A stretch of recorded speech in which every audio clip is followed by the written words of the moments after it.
Hi there and welcome back to Jay's Permaculture Allotment. So I thought I'd better quickly get in the November tour of the first year food forest.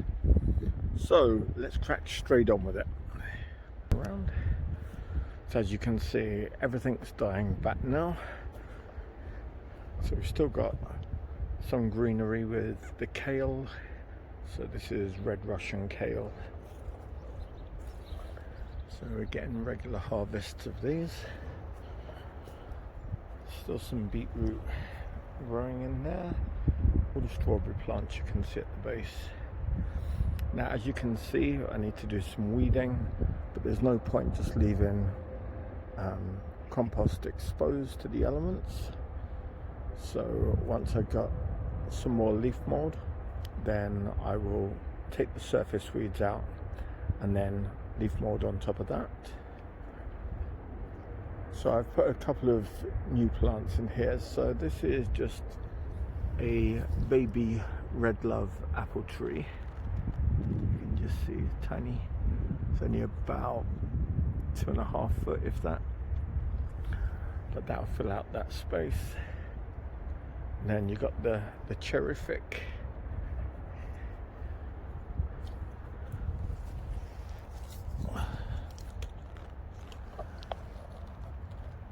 So it's a pointilla terrific. Don't know if you can see that, but as you can probably see, it's already got lots of the flower buds on, or buds ready to flower, which you will do so early next year. So this was a plum unknown variety.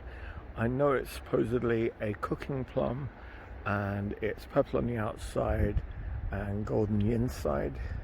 That's all I know at the moment. So this is the lemon sorrel.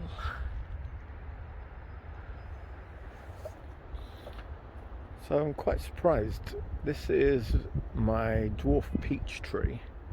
Now I've got larger peach trees and they've lost their leaves quite a while back. This one's still got its leaves on, and I've got a nectarine tree, which I'll show you in a minute, that's in this same section, and that also still has its leaves on. And then we've just got some currant bushes. So you'll probably remember from the tours previously, it's just seeing stuff without leaves now. So the tree here is a cherry, not sure what variety. And then you've got the fourberry, which is this bunch of sticks here.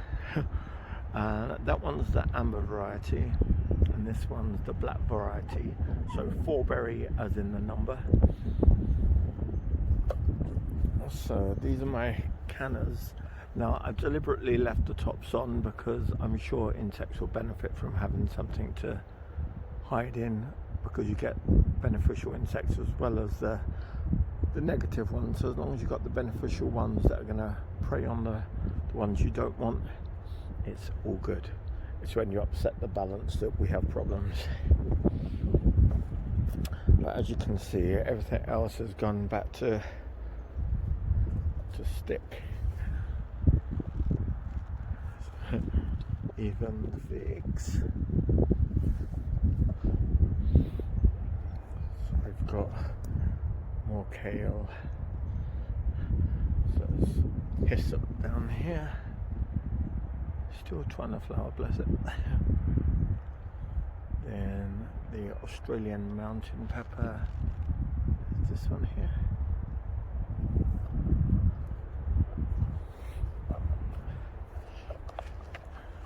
The elderberry. So this was the Madonna. Zoom out a bit. Again, that's the one with the variegated leaf, not that it's got many leaves on at the moment. So another apple tree. Again, this one didn't fruit this year, so I'm not quite sure. I've seemed to remember in the past as having green apples, but it didn't have a label on, so not sure on that one. So this is the nectarine tree, the dwarf one. As you can see, still green leaves. We've had quite a few frosts now.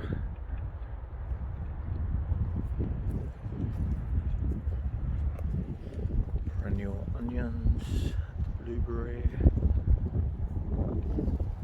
the King Henry, spinach, that's perennial, kale. As you can see, calendula's are still wanting to flower, as are the gaillardias. So another apple tree again. This one's green apples, still not sure what variety, although it's got a label on it. The label is blank, so that doesn't really help much. Small beetroot down there, and this one's a perennial broccoli. This one was left in its little pot for too long, so it stunted its growth, but it's already picking up, so hopefully it will still manage to do its thing next year. So more strawberries, next bed. So we've got some globe artichokes. We did have the tiger nuts in here, which I harvested, and there was only 6 tiger nuts to start with, so I wasn't expecting huge amounts, but got a good few handfuls out of it. So I'm going to plant all of those so I get a decent harvest next time. More kale. So remember, I put in one of my lemon seedlings that I grew from seed. Still hanging on in there, and since it's now going to be protected somewhat with the kale and the globe artichoke, I'm hoping that'll cause a little thermal pocket for it. So this one's a red love apple tree. So these are all the newer ones that these went in, let me just think, January this year, so 2020. So got a couple of apples from them. Then this is my pluot.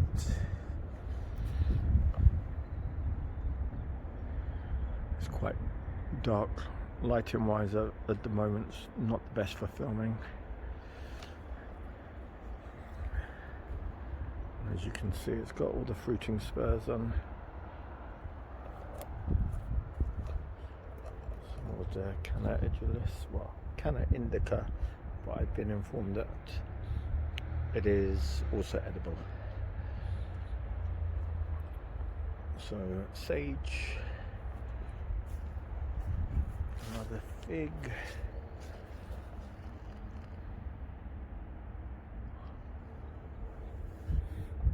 and I deliberately left these weeds over here because it's actually protecting some of the ochre that's underneath.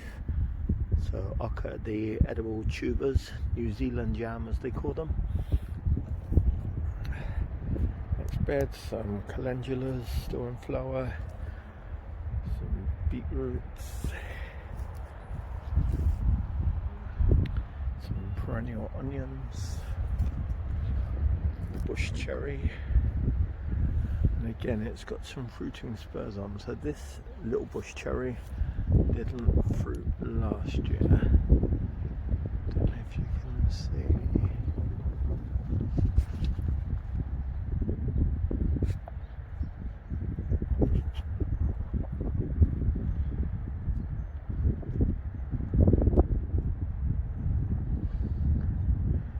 You can never get it to zoom into the bits you want.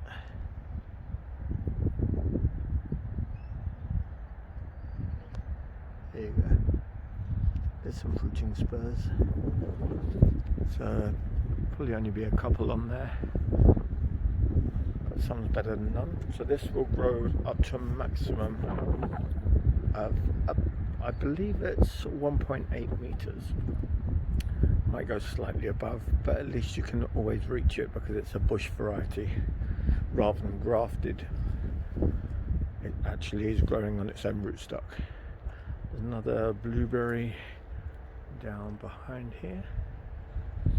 Another red love apple tree, and again it's got the fruiting spurs on it.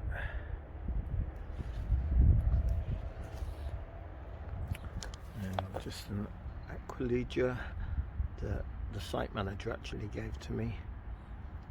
It was looking a little worse for wear, but it's righted itself and now growing from strength to strength. She's still got the Woodland Strawberries trying to flower. They won't set fruit in this weather. And you can probably see this is coriander that's now gone to seed. So I'm just going to leave it so it can set its own seeds over here. We've just got a couple of brassicas that the neighbours actually grew kale on the plot next door, and they actually were collecting the seeds from it. I think in the process some of the seeds actually have ended up over here, but that's okay, we don't mind a few self-seedings. Again, currant bushes. So the yacon, which were the other big tubers, have now been cut back, so the tubers will stay quite happy in the ground till I want to use them. I've already used some, and I've got them spread out all around this food forest section. I see more calendulas still flowering. So this is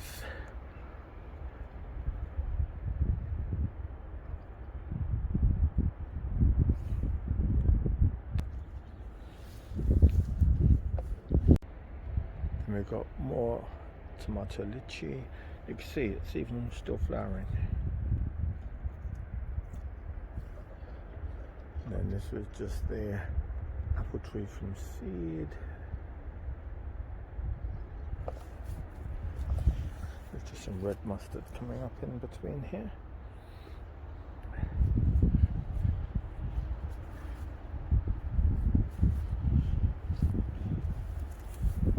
Okay, let's walk around.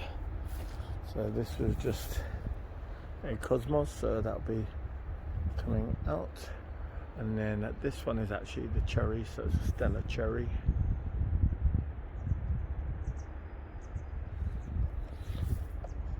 This one's your Tortandine Perennial Kale. Tansy still flowering, looking lovely.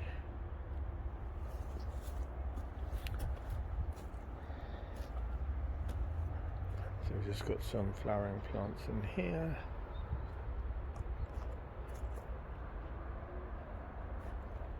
This one's Cornelian Cherry. So as you can see, again, still got the fruiting buds on there. Okay, next bed.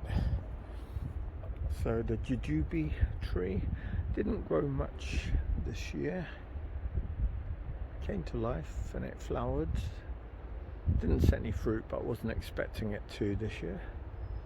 So they're just a couple of broccolis. They were just spare ones that I put in the ground. So if we get anything from them, great. If not, we can still use the leaves. Perennial onions,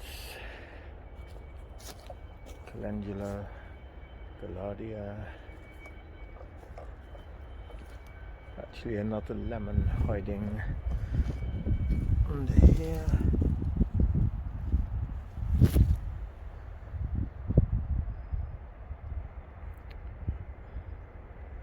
More of the globe artichokes. So I'm going to prune that rose bush back. You can see the last couple of leaves that have wilted on the rhubarb that was behind there. It's the other jujube. More perennial kale. Another lemon. So this is the Tamarillo, so we're going to see if this holds outside. So I was expecting it to lose its leaves, so that's not the worry, because these you can chop them right back and they can grow again. It's just to see if they can handle the moisture content in the soil. I try to make sure it's really well draining. So we'll see if that one lasts over winter. Otherwise I've got plenty more of them that I grew from seed that are in pots. This is the L-Star apple. Behind it is the Amber Goji and some garlic chives and seed. Again, I'm going to just let them self-seed. Okay, so that concludes the half plot tour. So let's say this has now been since January 2020, now November 2020, right at the end of, so November the 30th today. Can't believe December tomorrow, that's crazy. And then what I'll do is, on the next video I'll give you a quick tour of the other half of the plot that joins onto this. I've been working on reshaping it.